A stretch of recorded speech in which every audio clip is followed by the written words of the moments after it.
Welcome back to Simply Holistic. Dr. Tony here. We're going to talk more about cortisol today. See if I have time to squeeze this in. More about cortisol. Why? Because cortisol is a hormone that affects us every day.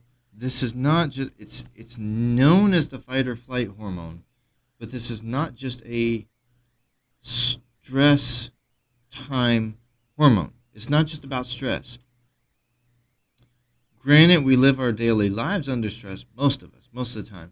We live our daily lives under stress, therefore it's chronic stress, and that's not good either. It's not good for any of us. Pretty hard to avoid these days, but cortisol is about more than just stress, though. It really is. Cortisol kind of has a life of its own that should be benefiting us. That should be benefiting us. But usually the cortisol is honestly way out of whack, way off balance, and we suffer because the cortisone is out of whack. So we've been going over another study regarding several aspects of cortisol. I'm going to touch back on that here. The mechanism of cortisol function. The release of cortisol is under control of the hypothalamus pituitary adrenal axis, HPA axis. Corticotropin releasing hormone, or CRH, is released by the periventricular nucleus, or PVN, of the hypothalamus. It then acts on the anterior pituitary to release adrenocorticotropic hormone, ACTH. We test for that here in this office regularly, which subsequently acts on the adrenal cortex.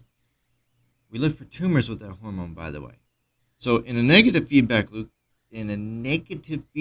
sufficient cortisol inhibits the release of both ACTH and CRH. The HPA axis follows a circadian rhythm. Thus, cortisol levels be high in the morning and low at night, or should be. So, let's discuss that paragraph just a second. The release of cortisol is under control of the HPA axis. Adrenal, which is on your kidneys. Pituitary, which is basically in your brain. And hypothalamus also. So the HPA axis. It's a little triangle, 2 spots in your head and 1 spot down here on your kidneys. The CRH is released by the PVN of the hypothalamus. It then acts on the anterior pituitary, and the pituitary is something that in this office we actually pay fairly close attention to, because the pituitary is called the master gland. Full disclosure, I don't agree with that label. I don't agree with that terminology, but it's known as the master gland because it controls a lot of other glands in the body, but then so does the thyroid. Why is that not called the master? And the pituitary is controlled by something else, so why is that not called the master? In my view, if it's a master gland, it should be the master gland. It's controlling everything else. It doesn't, though, but it does exert a lot of control. So the anterior pituitary to release ACTH. We test in this office, through this office. ACTH is one of 3 blood tests we run to check for pituitary tumors.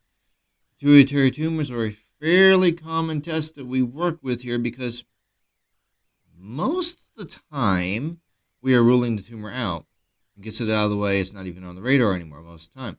Sometimes a pituitary tumor is revealed or confirmed. So ACTH is one of 3 blood tests that we use through this office to check for pituitary tumors. Cortisol. Subsequently, is under control of the HPA axis. It's released. It then acts on the anterior pituitary. The ACTH, had to get myself back on track there, which subsequently acts on the adrenal cortex. So the adrenal cortex, there's different, let's call them zones of the adrenal gland. I know I'm pointing up here. Adrenal. There's different zones of the adrenal gland. The different zones are producing different functions of the body. The different zones of the adrenal are helping to produce different functions within the body. In a negative feedback loop, sufficient cortisol stops, or it says inhibits, so stops or slows the release of both ACTH and CRH. CRH. So cortisol is important for ACTH, which is why we check that to see if there's anything going on with the pituitary. The HPA axis follows the circadian rhythm, or here's the thing, it should. And so most of us are familiar with the circadian rhythm. Controls when you wake up, go to bed, go to sleep. We should have a, let's say, consistent circadian rhythm. Granted, in this society, we rarely have a consistent one, but we should. There should be, our body should wind down at a certain time period, not specific time, but a certain time period in the evening, wind back up in a certain time period in the morning. Alarm or no alarm. That would be our circadian rhythm. Thus, cortisol levels are supposed to be, there's the key, supposed to be high in the morning and low at night. High in the morning, melatonin's low. At night, the cortisol is low, melatonin's high. Melatonin helps you go to sleep. Cortisol in the morning, go to sleep. Melatonin helps you go to sleep. Cortisol in the morning helps you to actually wake up. Now, there are, let's call them misfits of wisdom. There are misfits of wisdom that are circulated around that, like, you don't need to drink black coffee in the morning because it spikes your cortisol. Well, here's the thing. Cortisol should already be spiked. If your cortisol is acting normally, and it is not always for everyone acting normally. Okay, so here's the thing. The cortisol is not always for every person every day acting normally. If the cortisol is acting normally, then in the morning your cortisol is going to spike anyway. That spike then helps you to wake up. Technically, yes, it's shifting your body toward what we say is fight or flight, but it's not in the extreme. It's not the high, over the top, fight or flight. But the cortisol should be spiking in the morning to wake you up. Therefore, coffee in the morning, black coffee, what is it hurting? Your cortisol is already spiked. Well, I want to spike too much. Well, depending on your daily stress levels, you may need that extra cortisol spike. The bottom line is, overall, the morning black coffee to spike your cortisol higher is not hurting anything, unless you have like a specific nerve condition, neurological condition. In that case, I can see the extra spike of the cortisol sending your nervous system into overdrive when we don't need to do that. But in general, for most people, the extra cortisol spike in the morning is not hurting you. Instead, it's actually going to help you. Because the cortisol level in the morning should be naturally spiking. Okay, so there's the note about that paragraph. Steroid hormones such as cortisol are primary messengers. They can cross the cytoplasmic membrane because of their fat-soluble properties. Fat-soluble. You need fat.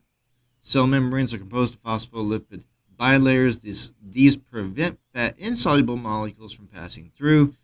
Once cortisol passes through the cell membrane and enters the cell, it binds to specific specific receptors in the cytoplasm. In the absence of cortisol, like at night, the glucocorticoid receptor binds to an HSP90 chaperone protein in the cytosol. The binding of cortisol in this receptor dissociates the 90. The cortisol receptor complex then enters the nucleus of the cell and affects gene transcription.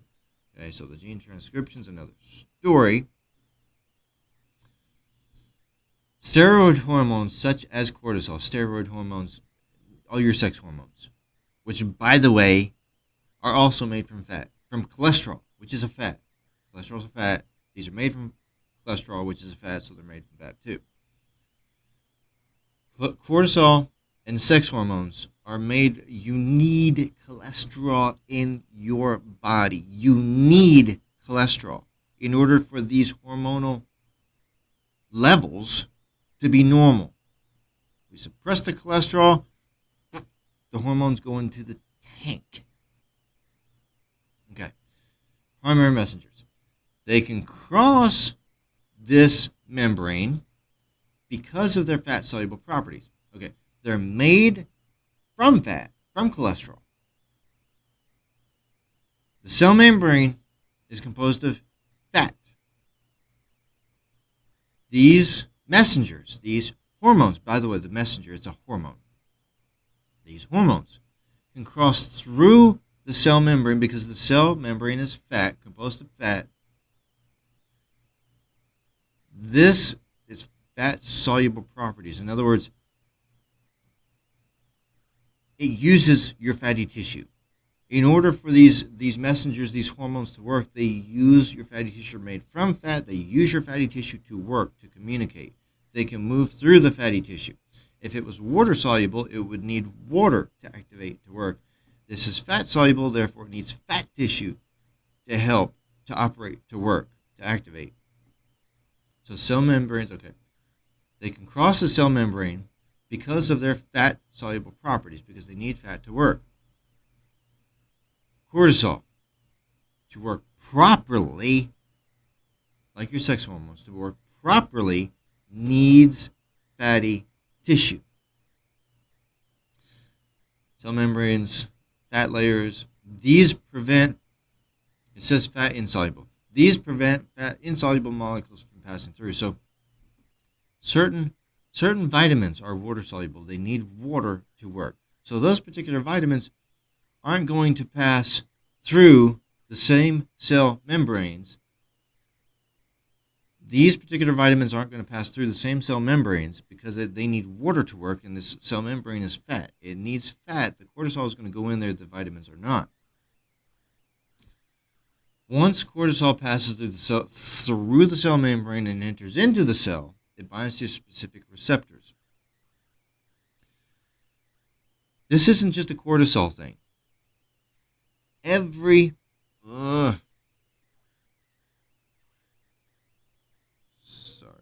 Hitting my stuff here again. Okay. This isn't just a cortisol thing. Every hormone, every chemical messenger in your body is looking for a cell receptor, is looking for, let me say it that way. I gotta get this readjusted now. I hit this gently and it just goes off everywhere. Okay. Every chemical messenger, every hormone, which is chemical messenger, which is hormone, everyone is looking for specific receptors because the hormone itself is like a transmitter. The hormone itself, the chemical messenger, is like a transmitter. The receptors are receivers. So they are looking for specific receptors to then bind to. The transmitter needs to bind to the receiver to carry the communication through to that cell, into that cell. So whatever the message is from the cortisol, it's got to enter through the fat layer of that cell, get in there, and it binds to this receptor, specific receptor for that, to send the signal from the cortisol to the cell so that the cell knows how to act. Without that receptor being there, the cortisol is not going to attach. It's not going to send that signal through.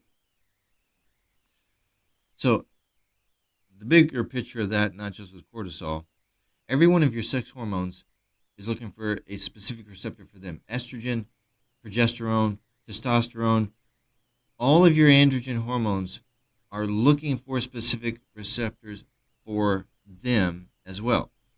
Your thyroid, I know this is off the subject, but your thyroid, the chemical messengers that come from your thyroid are looking for specific receptors for them. If any of these hormones, these chemical messengers, do not find the receptors that they need, they cannot attach to the cell. Catch that, because pharmaceuticals work this way too. They cannot attach to the cell, and therefore the message coming from that hormone does not go into that cell. The message is blocked from that cell. It does not go in there. It'll go to another cell where it finds that receptor, but it does not go into this cell because it's looking for that specific receptor, that specific antenna or receiver to carry that message through. See, a lot of this happens automatically every day within your body, automatically every day. This is a natural process. This is the communication process, and it needs to happen with all of the cells in your body, all of them. When you have a health issue, it's because this communication system has broken down somewhere. These signals are not getting through, therefore something isn't working as it should be working. These are your hormonal signals. This is your hormonal balance. This needs to happen every day within your body in the various tissue. I started to say cell tissue, but yeah, cell tissue cell. Okay. The various tissues with the various cells within them.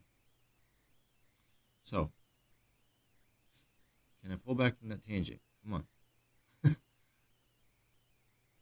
The cortisol. This is much bigger than just fight or flight. This impacts many other functions of your body. This impacts your daily morning energy, your motivation to wake up, to get out of bed. If the cortisol is not at the right level, and if those messages are not getting passed through to the cells, the communication is not there. You're not waking up in the morning. The cortisol should start high and end low. If it is not doing that through the day, each day, start here and through the day, it's coming here. So at the end of the day, it ends up down here. If that's not happening, if this ramp or slope is not there properly for you, you've got communication and energy that's going to be off during your day, each day. And at night, it should go the other way, because it doesn't just automatically, snap your finger, flip a switch, and, the ramp is right there again the next morning. It doesn't work that way either. Morning, it's up here, down slope, ends here. Then, overnight, your cortisol is here because it ended the day here. Should it? So your cortisol is here. Then overnight, while you're sleeping, upslope, up to here. This is how your cortisol gets here to wake you up in the morning. So while you are sleeping, cortisol should be increasing. Should be. Then morning time comes and you need to wake up. Boom, it's up here. It's waking you up. Decreases. Lets you go to sleep. Same pattern. This is your circadian rhythm. That night, down here. Okay. Then overnight, raises up. Boom, wake you up. This is your circadian rhythm. This is what your cortisol should be doing. If it's not, we have a balance that we need to look into, that we need to investigate, that we need to solve. We have a balance in there that we need to literally solve, because this is how your body, your hormonal balance should be working. Should be. If it's not, then the question is, why not? What's going on inside your body that has shifted the cortisol balance, that has shifted your circadian rhythm? Granted, I know, a job, midnight, especially midnight, position job, it'll do it too. But in that case, your natural circadian rhythm should be flipping gears. So the circadian rhythm during the day, overnight, would be just reversed for you. It doesn't mean that you're all off balance. It means your body should have been trained to reverse. So at night for you, at night for you starts off up here. During the day for you while you're sleeping. So your rhythm should still be there, and if it's not, that's another thing we need to discuss. If you're not sleeping enough for the night shift, and you're figuring out how to compensate, then we need to talk, because I know, my circadian rhythm, huh? The transition of this office from here to the new location, I admit, it's taxing. It is very taxing. With that said, your circadian rhythm should be able to shift, because your body knows what it needs. Your body knows what you need. It's just a matter of the communication lining up for your body to give you what you need. The communication has to line up. When the communication is broken, that's when you notice something is broken and not working. So this is how the cortisol should be working with you and helping you. If it's not, we need to find out why. Had to check. We do blood tests to see where your cortisol currently is, and we can actually do a variety of them. There's AM, there's PM, there's general, there's multiple. You can see how you are day after day, etc.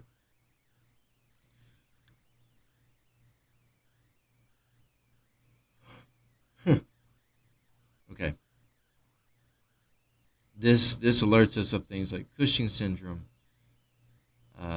Addison's disease, which are all related to your levels of cortisol, where they should be, where they are.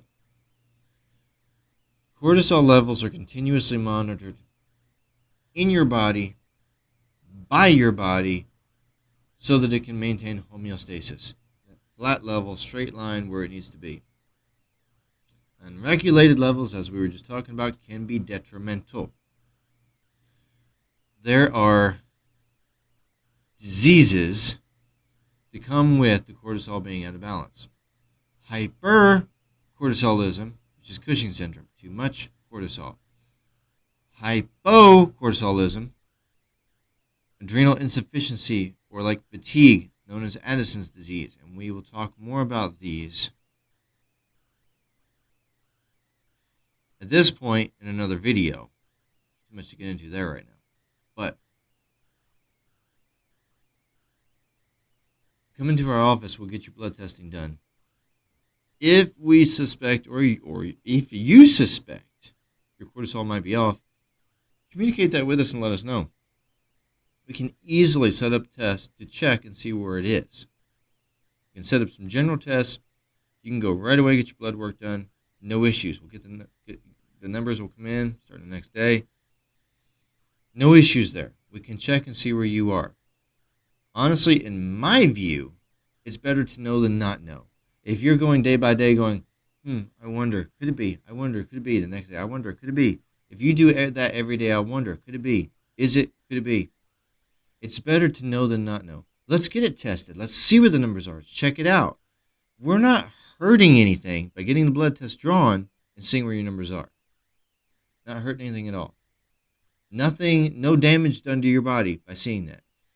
And then we can start that track record, get that baseline, and start that track record to see where your body is and where it's going. This is why we do the standard and the hormonal panels right off the start with you, because we need to see, get that baseline from you, which is your current baseline. It doesn't mean you are where you should be, but your current baseline, we see where you're starting at. We got to see where you're starting at to be able to know how to take you where you need to go.